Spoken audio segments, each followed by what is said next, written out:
Alors bonjour Johan, quel est ton métier? Alors, je suis journaliste d'abord, et journaliste culture plus précisément. Je travaille sur la littérature policière, le roman noir et la bande dessinée. D'accord. En quoi ça consiste concrètement? Quelles sont tes missions quotidiennes?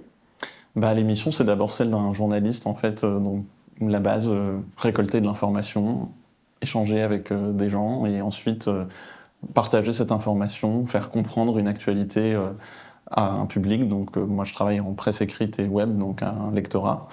Et en culture, donc c'est partager la parole d'artistes, faire comprendre des œuvres, les rendre accessibles, donner envie aussi d'aller vers le travail de ces artistes, donc de ces écrivains dans le cadre de la littérature. D'accord. Tu peux nous parler du statut de pigiste? Oui, alors le statut de pigiste, c'est un mode de pratique du journalisme qui est... alors d'abord, c'est pas un statut, c'est un mode de rémunération tout simplement. En fait, puisqu'on est journaliste comme les autres, c'est juste qu'au lieu d'être mensualisé comme les autres journalistes, on est payé à l'article.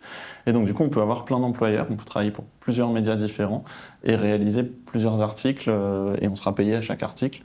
Donc ça a pas mal d'avantages et notamment la liberté. On peut travailler déjà comme on veut, on s'organise...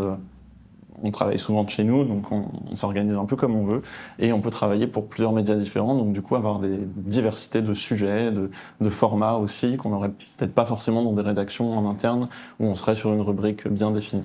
Alors tu as déjà cité quelques points positifs, est-ce qu'il y en a d'autres? Oui, dans les points positifs, il y a aussi cette possibilité d'avoir, je disais, des formats différents, mais du coup c'est une pratique du métier différente.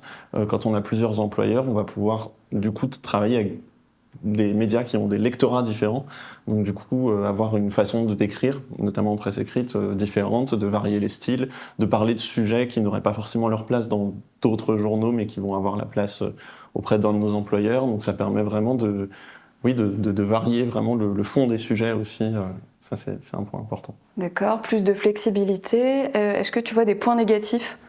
Oui, alors après les points négatifs vont varier aussi selon les pigistes. Par exemple, il y a un point négatif qui ressort souvent, c'est l'isolement, le fait de travailler seul de chez soi. Après, il y a beaucoup de journalistes qui aiment bien travailler tranquille chez eux. Voilà, moi je considère que le journaliste est quand même un travail d'équipe, donc c'est un avantage de travailler seul pour avoir cette liberté dont je parlais, mais à condition d'avoir un lien quand même avec la rédaction, de pouvoir sentir qu'on fait partie d'une équipe. Et donc voilà, si ce lien n'est pas présent, ça peut être effectivement un point négatif. Et puis l'autre point négatif de la pige, c'est bien sûr l'irrégularité des revenus, puisque à 6 mois en général, on ne sait pas forcément combien on va gagner précisément. Donc ça demande de pouvoir s'organiser et voilà, cette incertitude financière peut être un point négatif, même si on n'est pas forcément précaire quand on est pigiste, on peut bien gagner sa vie, mais avec cette incertitude qui du coup marque une forme de précarité. Alors selon les structures, les rédactions, quelle est la relation entre le journaliste pigiste et la rédaction en elle-même? Il y a plusieurs types de pigistes en fait. Il y a des pigistes qui vont avoir un lien très fort avec la rédaction parce qu'ils sont ce qu'on appelle des réguliers. Donc en fait la rédaction compte sur eux soit pour tenir une rubrique et donc remplir cette rubrique. Donc là je parle en presse écrite web particulièrement, mais ça peut exister aussi en radio ou en télé si on a une chronique ou un format qui revient régulièrement. Donc là il y a une attente de la rédaction et on va créer ce format régulièrement. Et puis il y a d'autres pigistes qui peuvent à côté faire des propositions plus ponctuelles à des rédactions et qui vont travailler avec un média le temps d'une ou deux commandes et puis qui après ne poursuivent pas forcément avec ce média. Donc là bien sûr le lien est moins important que si on est régulier avec un média. Mais en général, pour arriver à vivre du journalisme à la pige, il faut avoir au moins une collaboration régulière qui revient régulièrement pour pas chaque mois se poser la question de avec qui je vais travailler et combien je vais gagner. C'est sûr. Et alors toi, quel est ton parcours d'études? Comment tu en es arrivé à devenir journaliste? Alors moi j'ai d'abord fait des études de droit, j'ai fait une licence en droit, puis un master 1 en droit, et après je suis passé en master professionnel de journalisme culturel, donc où j'étais 2 jours à l'université et 3 jours en entreprise, en alternance, c'était un contrat d'apprentissage. Et pourquoi avoir choisi le secteur de la culture? C'était une envie que j'avais depuis longtemps. Dès le début de mes études, j'avais envie d'être en lien avec la création, avec oui, la culture. Je suis passionné de culture, je lis beaucoup, j'étais intéressé aussi par le cinéma, la musique, etc. Donc déjà en droit, j'avais cherché à aller plus vers les questions de propriété intellectuelle. Et ensuite, quand j'ai j'avais déjà la petite idée du journalisme, et quand j'ai été sûr de vouloir faire ça, j'ai cherché à me spécialiser en journalisme culturel, même si je travaille aussi avec des hors-séries, donc parfois je peux traiter d'autres sujets qui sont plus de société ou histoire, donc là on est un peu à cheval entre les deux. Mais voilà, j'aime bien aussi voir mon métier comme un métier de journaliste avant tout, qui permet de pas forcément faire uniquement de la culture, mais de faire des passerelles aussi entre les sujets. On peut faire des sujets qui recoupent culture et économie, par exemple. D'accord. Certains étudiants se disent que s'ils n'ont pas le réseau, les contacts nécessaires, ils ne peuvent pas devenir journalistes. Oui, alors moi je suis pas trop d'accord avec ça, même s'il y a une part de vérité. Pour moi, on peut totalement arriver dans le journalisme sans réseau. C'est vrai cette idée, mais qui est une idée plutôt reçue, qu'il faudrait connaître des gens pour trouver sa place en journalisme. Je pense qu'on peut arriver vraiment sans réseau dans la profession. Par contre, pour s'y maintenir, effectivement, il faut arriver à entretenir son réseau. Parce que c'est un milieu où il y a beaucoup de demandes, il y a beaucoup de journalistes qui ont envie de faire ce métier. Et donc, du coup, il faut arriver effectivement à se faire sa place. Et donc, ça passe par des réseaux d'anciens quand on quitte les écoles.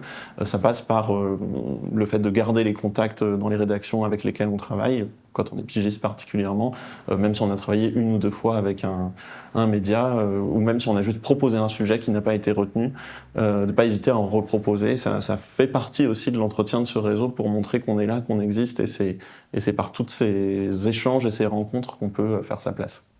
Très clair. Si tu avais un conseil à donner aux étudiants qui hésitent à se lancer en journalisme, qu'est-ce que tu leur dirais ? De ne pas hésiter, parce que c'est un très beau métier et qui est très important et qui, je pense, sera de plus en plus important. On voit que le monde se complexifie, donc quand il y a une complexification du monde, je pense qu'il y a besoin encore plus de l'expliquer, et de peu importe le secteur, que ce soit justement l'orientation comme ce que vous faites, ou la culture, ou la politique, et tout ça est de toute façon très lié.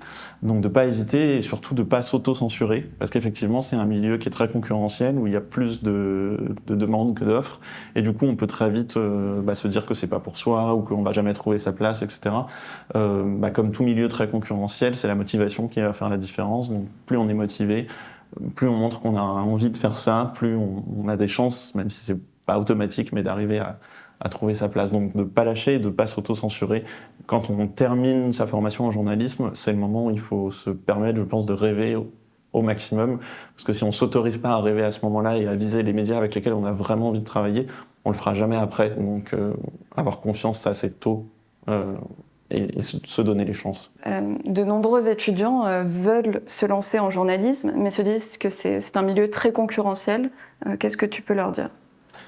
C'est vrai que c'est un milieu qui globalement reste très concurrentiel. Après, il y a des niches, entre guillemets, où il peut y avoir plus facilement d'opportunités professionnelles.